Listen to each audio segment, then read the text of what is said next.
आज तक दोस्तों आपने सुना होगा लोगों को ये कहते हुए कि आपकी तो चांदी ही चांदी है। लेकिन दोस्तों मैं कहूंगी आज की हमारी केक में तो सोना ही सोना है। आज हम बना रहे हैं एक सोने सा चमचमाता हुआ केक जिसकी फ्लेवर है आप सबकी फेवरेट चॉकलेट। दोस्तों आज हम बनाएंगे एक टॉल केक जिसमें सोना सा चमकता हुआ टॉपर्स हम ऐड करेंगे और इन्हीं टॉपर्स को हम चॉकलेट से घर पे ही बनाकर यूज करेंगे। कोई भी इसमें रेडीमेड चीजें हम यूज नहीं करेंगे। बहुत ही सुंदर, बहुत ही ट्रेंडी, एक बहुत ही स्पेशल केक रेडी कर रहे हैं क्योंकि आज की जो केक है एक स्पेशल इंसान के लिए मैं बना रही थी और उस स्पेशल इंसान का बर्थडे था 4 दिसंबर को। बट ये इंट्रो मैं पहले ही शूट कर चुकी थी, फिर मैंने उसे कैंसिल करके फिर से शूट किया क्योंकि केक बनने के बाद बर्थडे बॉय ने केक काटने से ही मना कर दिया। और ऐसा क्यों किया ये तो मैं वीडियो के एंड में आपको बताऊंगी। आप मुझे बताना आपके लिए कोई इतनी सुंदर दिलो जान लगा करके स्पेशल केक बनाकर आपको सरप्राइज दे और आप क्या केक काटने से मना करेंगे या केक काटकर उस इंसान को खुश करेंगे, ये मुझे कमेंट में बताना। और आज की रेसिपी आपको कैसी लगी ये भी मुझे कमेंट में जरूर से बताना। और अगर आज की रेसिपी आपको पसंद आती तो वीडियो को लाइक करना, शेयर करना और चैनल को सब्सक्राइब करना तो बिल्कुल भी मत भूलना। तो दोस्तों मैं अपना इंट्रोडक्शन तो दे दूं। हाय एवरीवन, मैं हूं सुनीता, आप देख रहे हैं आपका अपना चैनल सोनीज किचन। चलिए स्टार्ट करते हैं आज की हमारी ये रेसिपी। ये देखिए दोस्तों, मैंने ऑलरेडी केक बेस बेक करके रखी है क्योंकि मुझे टॉल केक बनाना है और मेरे पास टॉल केक टिन नहीं है, तो चेंज का केक टिन है जिसमें मैंने 2 बार केक बेस रेडी करी है। ये केक बेस को मैंने प्रीमिक्स में से रेडी किया है और प्रीमिक्स घर पे बनाने का तरीका ऑलरेडी मैंने आप सबके साथ शेयर किया हुआ है, यूज़ करने का तरीका भी शेयर किया है। फिर भी मैं फटाफट बता देती हूँ। मैंने जस्ट अगर आपको आधा किलो वाली केक बेस रेडी करनी है तो 1 कप आप प्रीमिक्स लेंगे, उसमें डालेंगे 1 बड़ा चम्मच रिफाइंड ऑयल या फिर मेल्टेड बटर, पानी डालकर बैटर बना लीजिए, फिर बेक कर लीजिए केक टिन में डाल करके। अब देखिए जो बड़ी वाली केक है इसके लिए मैंने लिया था 1.25 कप प्रीमिक्स और 1 बड़ा चम्मच तेल डाला, पानी डाल करके बैटर बनाया। चेंज का केक टिन में ही डाला था। बैटर थोड़ी थिक थी और केक टिन के हिसाब से बैटर थोड़ी ज़्यादा हो गई। केक टिन के हाइट से अगर केक फूलकर ऊपर आएगी तो इस तरीके से डोम शेप आ जाएगा और कई बार केक के ऊपर क्रैक भी आती है। लेकिन जो दूसरी केक है मैंने 1.25 कप प्रीमिक्स यूज़ करके बनाई थी और बैटर थोड़ी सी पतली थी, मतलब जैसी कंसिस्टेंसी हमें चाहिए, रिबन जैसी कंसिस्टेंसी, तो वो परफेक्ट कंसिस्टेंसी की थी। तो केक देखिए कितना अच्छा बना है। एक ही प्रीमिक्स में से 2 केक मैंने बनाई है, एक की बैटर थिक थी, एक की बैटर जो है परफेक्ट थी, तो दोनों केक की टेक्सचर अलग अलग आई है। आप लोग की कमेंट आती है कई बार कि दीदी हमारी जो केक है अच्छे से नहीं फूल पाता है, फ्लैट हो जाता है। तो देखिए कई कारण होता है उसके लिए। अगर आपकी केक टिन बहुत ज़्यादा बड़ी है, बैटर कम है, तो भी केक की टेक्सचर अच्छी नहीं होगी, केक अच्छे से नहीं फूल पाएगी। अगर आपने छोटी केक टिन ले ली, बैटर ज़्यादा डाल दी, तो भी आपकी केक की जो टेक्सचर है वो ख़राब हो सकती है। तो इसके ऊपर ज़्यादा आपको ध्यान देना है। हमेशा केक टिन में आधा बैटर होनी चाहिए, उससे ज़्यादा नहीं। अब जैसे कि आपने देखा मैंने दोनों ही केक को लेयर्स में कट कर ली हूँ। एक जो बड़ी वाली केक थी उसकी डोम शेप को हटाकर मैंने 3 लेयर्स में कट किया, दूसरी वाली को 2 लेयर्स में कट किया। केक की लेयर्स को और थोड़ी मैं पतली कर सकती थी, बट क्योंकि घर में कोई क्रीम इतना ज़्यादा पसंद नहीं करता है तो इसीलिए मैंने केक की लेयर्स को थोड़ी मोटी ही रखी है। अब जो पानी से मैं केक को मॉइस्ट कर रही हूँ, ये आधा कप नॉर्मल वाली पानी है। इसमें मैंने 1 बड़ा चम्मच चॉकलेट गनाश डालकर मिला लिया था ताकि केक के अंदर अंदर तक चॉकलेट का फ्लेवर आए। अब जो क्रीम मैं यूज़ कर रही हूँ ये ट्रोपोलाइट की प्रीमियम वाली विपिंग क्रीम है। 1.5 कप ट्रोपोलाइट प्रीमियम विपिंग क्रीम को मैंने विप कर लिया था। जस्ट आपको विप करना है, इसमें कुछ नहीं डालना है। शुगर एडेड होती है, वेनिला फ्लेवर की आती है, तो हमें कुछ नहीं डालना है। इलेक्ट्रिक बीटर तो इलेक्ट्रिक बीटर से, नहीं है तो हैंड विस्कर से विप कर लीजिए। पहले भी इसे विप करने का तरीका मैंने शेयर किया है, आप पहले के वीडियोस को भी देख सकते हैं। अब जो मैंने सेकेंड लेयर इसके ऊपर प्लेस करी है, इसको भी अच्छे से मॉइस्ट किया है, क्रीम अप्लाई किया। अब चॉकलेट गनाश हर एक लेयर में आपको अच्छे से डालनी है, लगभग 2 बड़े चम्मच जितना चॉकलेट गनाश डालेंगे तभी इस केक की जो टेस्ट है इतनी अच्छी आएगी ना, मतलब मुंह में से पानी आने वाला है, ऐसी है। वैसे तो चॉकलेट गनाश कैसे बनाते हैं ऑलरेडी मैंने शेयर किया है, फिर भी मैं आपको बता दूं। मैंने 2 भाग लिया है डार्क चॉकलेट कंपाउंड, एक भाग मैंने उसमें व्हिपिंग क्रीम डाली है, रूम टेम्परेचर वाली। फ्रेश क्रीम भी आप यूज़ कर सकते हो। आपको जस्ट इसको हल्का गर्म करना है, फिर क्रीम जो गर्म हो जाएगी ना उसके बाद चॉकलेट मेल्ट होने लगेगी। गैस पे से उतार कर मिक्स करते रहिएगा तब तक जब तक बिल्कुल सिल्की ना हो जाए। फिर इसे छान कर रूम टेम्परेचर में आने दीजिए और फिर चॉकलेट गनाश को आप किसी भी केक में यूज़ कर सकते हैं। यानी कि चॉकलेट केक में यूज़ कर सकते हैं। गरम गरम गनाश आपको नहीं डालना है। अब जैसे कि आपने देखा, एक के बाद दूसरी, दूसरी के बाद तीसरी और चौथी, अभी पांचवा लेयर में रख रही हूँ। जो पांचवा लेयर, जो लास्ट लेयर है, ये मैंने उल्टा करके रखा है। जो केक की सबसे निचली लेयर होती है ना, उसे हम उल्टा करके रखते हैं। इससे क्या होती है ना, इसमें ज़्यादा क्रम नहीं होता है, तो केक की फिनिशिंग अच्छे से होती है। अब जो ये केक की लेयर है, इसे देखकर किसी को भी अगर ये डाउट है कि ये केक जल गया था, नहीं, मैं केक टिन को ग्रीस करने के बाद थोड़ी सी कोको पाउडर छिड़क ली थी, जिससे इसके ऊपर ब्लैक स्पॉट्स दिख रही है। इससे चॉकलेट की स्मोकी फ्लेवर आती है, तो मैं कई बार ऐसे भी बेक करती हूँ। दूसरा, हम अभी केक को क्रम कोटिंग करें। क्रम कोटिंग का मतलब ये है, थोड़ी सी क्रीम लेकर के पूरी केक को कवर करना। इससे केक की जो क्रम्स है वो लॉक हो जाती है, केक की फिनिशिंग बाद में फिर अच्छे से हो पाएगी। अब एक इम्पॉर्टेंट टिप है, ध्यान से सुनिए। कोई भी केक को आप क्रम कोटिंग करते हो, उसके बाद 5 से 10 मिनट के लिए आप फ्रिज में रख सकते हो। लेकिन जब आप टॉल केक बनाते हो, बहुत ही ज़रूरी है कि आप 10 मिनट क्रम कोटिंग के बाद फ्रिज में केक को रहने दें, सेट होने दें। क्यों बोल रही हूँ, ध्यान से सुनिएगा। जब आप चॉकलेट केक बनाते हो तो अच्छे से चॉकलेट गनाश आप अंदर डालते हो, तो इससे क्या होता है ना, चॉकलेट गनाश जो है सिल्की होती है, केक की लेयर ना आगे पीछे होने लगती है। जब हम 10 मिनट केक को फ्रिज में रख देते हैं, अच्छे से केक सेट हो जाती है, तब आप देखिए केक की स्मूदनिंग करिए, आप अच्छे से कर पाएंगे। केक ना लेयर्स जो है ना आगे पीछे नहीं होगी। तो ये बहुत ज़रूरी टिप है, आप अप्लाई करके देखना। अब देखिए, जो क्रीम है, मैंने एक लेयर अप्लाई कर ली है। कई बार ना क्रीम हम जब लगा देते हैं, केक की जो टॉप लेयर है उसमें क्या होता है ना, बबल्स सी रह जाती है, तो होल पड़ने लगता है। तो केक को अच्छे से क्रीम को अच्छे से स्मज करिए, पैलेट नाइफ से अच्छे से स्मूदनिंग दीजिएगा। आप स्क्रैपर घुमाइए, एक बार नहीं तो 2 बार, 2 बार नहीं तो 3 बार में करिए, अच्छे से स्मूदनिंग करिए केक की। पैलेट नाइफ को जितनी बार आप केक के ऊपर घुमाएंगे, उतनी बार आपको क्लीन करना है, फिर दोबारा केक के ऊपर घुमानी है। और फिर मैंने यहाँ पर कोम लिया है, कोम ले करके देखिए इस तरीके से लाइन वाली डिज़ाइन ली है। अब जो बची हुई चॉकलेट गनाश थी, देखिए गनाश की कंसिस्टेंसी भी एकदम ऐसी होनी चाहिए, ना बहुत ज़्यादा पतला ना बहुत ज़्यादा गाढ़ा। अब हल्के हाथ से आपको पैलेट नाइफ को ऐसे रखना है और आपको दूसरी हाथ से टर्न टेबल को घुमानी है। फिर ये जो चॉकलेट गिरेगा ना, कहीं पर ज़्यादा कहीं पर कम, मतलब देखिए मुंह में से अभी से पानी आने लग रहा है। कितनी टेस्टी, कितनी लजीज दिख रही है। और ये जो गिरता ना बहुत ही सुंदर दिखता है। मैं पूरा कवर नहीं करूँगी, इसको ऐसे ही रहने दूँगी। ये देखिए, अब इसके बाद देखिए, चाहे तो आप एक चम्मच लीजिए, फिर ना केक की टॉप पे ऐसे स्वेल वाली डिज़ाइन कर सकते हैं। तो मैं आपको दिखाती हूँ अभी कैसे करना है। ये ऐसे भी रख सकते हैं, अगर स्वेल वाली डिज़ाइन करनी है तो ये कर सकते हैं।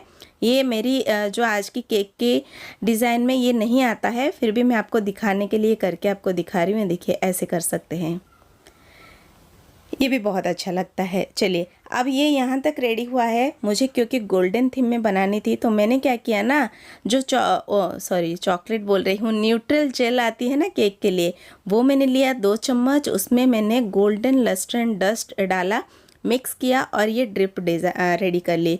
अब किसी के पास न्यूट्रल जेल नहीं है तो वो क्या करे, आपको लेना है पिसी हुई चीनी। 2 से 4 चम्मच जितना पिसी हुई चीनी लीजिएगा, अच्छे से पिसी हुई होनी चाहिए चीनी। और फिर उसमें आपको डालना है 1 चम्मच तेल, 1 चम्मच पानी, और फिर मिक्स करिए। इस तरीके से ड्रिप आपके पास रेडी हो जाएगी। तो पाइपिंग बैग में भर के आप यूज़ कर सकते हैं। ये जो मेरी जो गोल्डन डस्ट है, ये थोड़ी वार्म गोल्डन है, थोड़ी लाइट वाली भी आती है, वो भी बढ़िया दिखती है, बट आज मेरे पास यही थी तो मैंने ये यूज़ किया। तो इस तरीके से देखिए, मैंने एक साइड ये ड्रिप्स दे दी है। अब मैंने ये डिज़ाइन ना कहीं पे देखी है, ना कुछ है, ना पहले से सोचा समझा है, जो दिमाग में आ रहा है वो करती जा रही हूँ। चलिए, ये यहाँ तक रेडी हो गई है। अब केक को रखते हैं थोड़ी देर के लिए फ्रिज में। मैं कुछ चॉकलेट गार्निशिंग आपको दिखा रही हूँ। ये देखिए, मैंने पहले तो चॉकलेट को मेल्ट कर लिया था, और फिर मैंने एक बटर पेपर लिया, अच्छे से इसे मोड़ दिया। फिर इसको खोलने के बाद इसमें मैंने चॉकलेट डाल दी मेल्टेड वाली। आप सिंपल डार्क चॉकलेट को मेल्ट करके यूज़ कर सकते हो, बट आज तो मैंने इसमें थोड़ी सी ना वाइट चॉकलेट कंपाउंड भी मिक्स कर लिया था, जिससे कि मिल्क चॉकलेट कंपाउंड जैसा ही ये टेक्सचर आ जाएगा, मतलब डेयरी मिल्क वाली टेस्ट आएगी इसमें। मेरे पास मिल्क चॉकलेट कंपाउंड आज नहीं थी, तो मैंने डार्क चॉकलेट कंपाउंड और वाइट चॉकलेट को मिक्स करके रेडी किया। सिंपल डार्क चॉकलेट भी आप ले सकते हो, ठीक है। मेल्टेड चॉकलेट जस्ट आपको डालनी है, फ्रीज में रख दीजिएगा। ऐसे देखिए बढ़िया मार्बल जैसी डिज़ाइन आ जाएगी। मैं गोल्डन डस्ट स्प्रे करके गोल्डन कलर इसको रेडी कर रही हूँ। आप इसे ऐसे भी यूज़ कर सकते हैं। और ये सब गार्निशिंग आप पहले से रेडी करके किसी भी एयरटाइट कंटेनर में फ्रीज में रख सकते हैं। जब आप केक रेडी करेंगे तब तुरंत यूज़ कर सकते हैं। और ये 3 मैंने फरेरो रोशर बनाया था घर पे। सॉरी मैं आपको रेसिपी आज नहीं दे पा रही हूँ क्योंकि बहुत जल्दी में ये केक मैंने बनाया है, तो मैं फटाफट ये फरेरो रोशर 3 ही बनाई थी, तो ऑफ कैमरा ही मैंने बना लिया था। लेकिन प्रॉमिस करती हूँ कि जल्द ही इसकी रेसिपी मैं लेके आऊँगी। अब यहाँ पर मैंने 2 लीफ रेडी करी है। मेरे पास लीफ वाली मोल्ड थी। ऐसे मोल्ड आप ले सकते हो और 100-150 में मिल जाती है और ये लाइफ टाइम टिकेगी। सिलिकॉन की होती है ना, ये ख़राब भी नहीं होती है। तो आप वॉश करके रख दीजिएगा पोंछ के, फिर जब चाहे तब यूज़ कर सकते हो। देखिए कितनी सुंदर लीफ निकल के आई है। इसको भी golden lustre and dust spray करके गोल्डन कलर में रेडी कर लेते हैं। इसी तरीके से बाकी दूसरी पत्ती भी मैं रेडी कर लूँगी। ये जो भी टॉपर्स हम यूज़ करें इसको हम खा सकते हैं, एडिबल है, तो कितनी अच्छी बात है ना, घर पे ही सब कुछ रेडी हो रहा है। अब मैंने ये जो वेफर्स मेरे पास थी फरेरो रोशर की, 2 वेफर को मैंने जॉइंट किया और फिर इस तरीके से बॉल रेडी की। तब चॉकलेट ख़त्म हो गई थी कटोरी में से, जो मेल्टेड चॉकलेट थी, जो लास्ट की बची हुई थी पोंछ पाछ के मैंने इसमें लगा दिया, तो थोड़ी सी उबड़ खबड़ दिख रही है। कोई बात नहीं, केक के ऊपर ये भी अच्छा लगेगा। तो इसको भी मैंने अच्छे से गोल्डन कलर रेडी कर लिया है। ये देखिए, आप ऐसे कोई भी टॉपर्स घर पे ही रेडी कर सकते हो, एडिबल नॉन एडिबल सब कुछ रेडी कर सकते हो। अगर आपको नॉन एडिबल टॉपर भी देखनी है कैसे केक के लिए हम रेडी करते हैं तो मुझे कमेंट करिएगा। बहुत सारी टॉपर्स के आइडिया लेकर आने वाली हूँ। एक कैडबरी भी मैंने रेडी की है, आपने देखा अभी। और ये है देखिए मिनी ओरियो बिस्किट। मैं कल स्विगी से दूध वगैरह ऑर्डर कर रही थी तो मुझे ये दिखा, तो मैंने सोचा मैं क्यों ना इसको ऑर्डर करूँ, आपको दिखाऊँ। तो ये देखिए बहुत ही छोटी छोटी सी है। मैं इसी केक में यूज़ करने के पर्पस में नहीं ऑर्डर की थी, मैं ऐसे ही ऑर्डर कर लिया था कि मैं आप लोग के लिए केक की डेकोरेशन इससे कुछ लेके आऊँगी। बट जब ये केक बना रही थी तो मुझे लगा कि इसको यूज़ करना चाहिए। बट ये 120 रुपये की है, मुझे लगा डब्बा भर के आएगा, इतना ही है इसमें। आप देख रहे हैं आधा भी नहीं है, बहुत महंगा लगा मुझे। जस्ट ऐसे मैंने आप सबके साथ शेयर करने के लिए लिया था तो बता दिया आपको। और ये जो बिस्किट्स है इसको गोल्डन कलर स्प्रे करके मैं गोल्ड कॉइन के जैसा इस केक में यूज़ करूँगी। अब 2 पत्ते इस तरीके से मैंने प्लेस की है। हाँ, मैं बताना भूल गई थी, ये जो पत्ते हैं इसके स्टेम में ना मैं एक टूथपिक रखी थी ताकि थोड़ा ये स्ट्रॉन्ग रहे, टूटे ना। अब जो ये कैडबरी मैंने बनाई थी ना, ये रखने के बाद मैंने थोड़ा सा देखिए जो धक्का मारा ना केक साइड में, आप देख रहे हैं थोड़ी डैमेज सी हो गई है। फिर बाद में मैंने आधा तोड़ दिया कि बहुत ज़्यादा वो हैवी हो रहा था। एक हार्ट भी मैंने बनाया था, वो मैंने बीच में प्लेस किया। हार्ट में मैं टूथपिक लगाना भूल गई थी। और ये जो बॉल हमने रेडी किया था वेफर से, ये हमारा फरेरो रोशर है।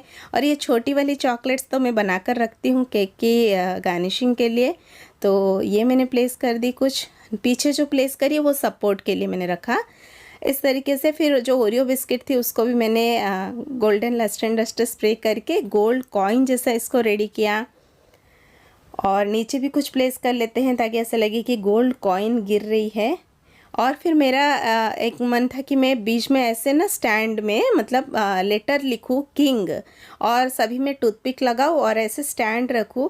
फिर मैंने वो नहीं किया, फिर मुझे लगा बहुत हो जाएगा। फिर इसमें केक थोड़ी और बड़ी होती तो मैं वो करती, लेकिन मुझे लगा फिर इसमें बहुत ज़्यादा डेकोरेशन हो जाएगा तो मैंने उसको स्किप किया। आप बताना मुझे करना चाहिए था या नहीं। तो बस इस तरीके से मेरी केक बनके तैयार हो गई है। अब आप बताना ये केक की डेकोरेशन आपको कैसी लगी। 5 में से अगर इस केक को आप रेटिंग देंगे तो कितने रेटिंग देंगे आप कमेंट में मुझे ज़रूर से बताना।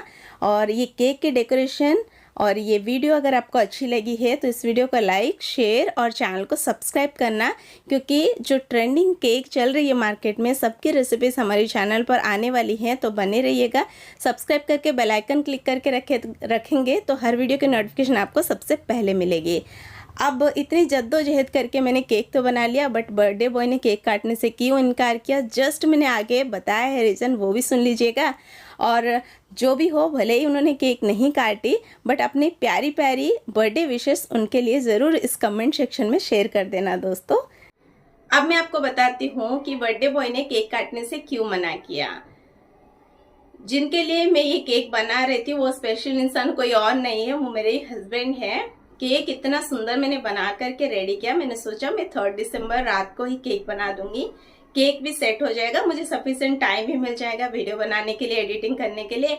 और मैंने ये भी सोचा था कि मैं 4 दिसंबर को ही आप तक वीडियो पहुंचाऊंगी, जिससे होगा ये कि आप सब भी उनको विश कर सको, भर भर के उनको विशेष मिले आप सबके।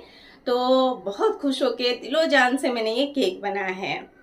और जैसे ही मैंने केक बना करके रेडी करके फ्रिज में रख दिया, रात के उस दिन वो लेट भी आए थे, तो रात के 12 बजे ही वो घर पे कुछ आए, फ्रिज खोल के देखा, बोला कि इतनी बड़ी केक किसके लिए।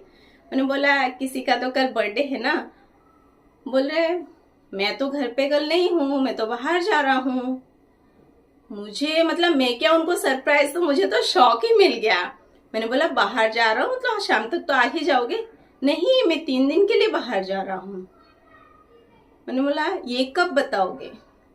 मैंने बताया, बोल रहे मैंने बताया है। वो बताना ही भूल गए थे कि वो बाहर जा रहे टूर पे। मुझे पता ही नहीं था। मैंने इतनी सुंदर केक बना करके रेडी किया। सेकेंड डे वो मॉर्निंग में ही निकल गए और मेरी जो केक है वो वैसा का वैसा ही रह गया। आप सब कह सकते कि रात के 12 बजे आपको काट लेना चाहिए था। मैंने एक कप केक भी बना करके रखा था कि मैं रात के 12 बजे ये दूंगी, फिर सेकेंड डे ये केक काटूंगी। रात के 12 बजे मैंने केक क्यों नहीं काटा, एक तो मुझे गुस्सा आ रहा था, दूसरा बच्चे भी सो गए थे। बच्चे बहुत एक्साइटेड थे कि पापा के साथ केक काटेंगे, लेकिन बच्चे भी सो गए थे, तो क्या केक काटूं मैंने उसमें से चॉकलेट खिला दिया एक, बस बर्थडे हो गई खत्म। और फिर वो सेकेंड डे मॉर्निंग में चले गए। फिर इसके बाद हम केक को काटे और मैंने यहाँ पे हमारे जो बिल्डिंग में काम करते हैं जो वॉचमैन अंकल है और बहुत लोगों को मैंने ऐसे केक बांट दिया और हम लोग काट के सब लोग खा लिए। जिनके लिए केक बना था वो नहीं खा पाए। तो ये थी स्टोरी। आप बताना कि आपके साथ ऐसा कभी हुआ है क्या। मेरे साथ जो हुआ है जनरली मैंने आप सबके साथ शेयर किया है, तो आप बताना ऐसी कोई आपके साथ भी स्टोरी हुआ है क्या, कभी ऐसे आपके साथ भी किसी ने किया है क्या, या फिर कोई और स्टोरी आपकी केक को लेकर के हो, तो मुझे आप बताना, अच्छा लगेगा पढ़ करके। और चलिए फिर मिलते हैं एक और नई वीडियो के साथ, एक और नई अच्छी ट्रेंडिंग केक के साथ। थोड़े दिन से ना घर पे मेरी सिस्टर की तबीयत खराब थी, मेरी थोड़ी तबीयत खराब थी, इस वजह से मैं रेगुलर नहीं हो पा रही थी। अभी वीडियो रेगुलरली आएगी तो वीडियो को पूरा देखना। चलिए आज के लिए इतना ही दोस्तों, bye bye and take care. Thanks for watching. Happy cooking and happy baking.